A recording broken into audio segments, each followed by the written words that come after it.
So what would a downturn in China combined with slipping prices on commodities like copper mean for the U.S. economy? And if prices start falling on Chinese-made goods, could that lead to a wave of deflation in our economy and across the globe? Steve Leisman has more.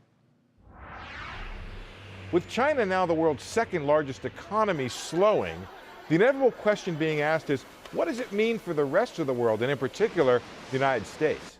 Well, that depends on how it slows. A financial meltdown for China's banking system could ricochet around the globe, prompting fears of financial contagion that could lap up on America's shores.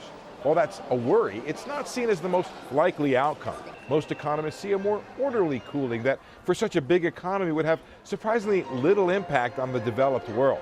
That's because while China imports a lot of stuff, especially commodities, it exports even more stuff. It's a great big cog in the global trade engine, but it's just not a consumer-driven economy.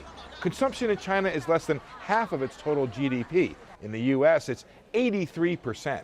When China slows, it hurts the rest of the emerging markets, it hurts the commodity exporting countries, and the U.S. feels that in terms of its export prospects. But that hit is cushioned somewhat by lower prices. In the event that China's weaker, you would see lower oil and gasoline prices, but more broadly, anything that's manufactured is going to be having some content in China and other emerging market economies, and you would see that reflected fairly broadly in the goods sector. This chart shows a strong connection between Chinese export prices and prices paid by U.S. consumers. Over the past several years, declining Chinese export prices look to have kept a lid on U.S. consumer prices.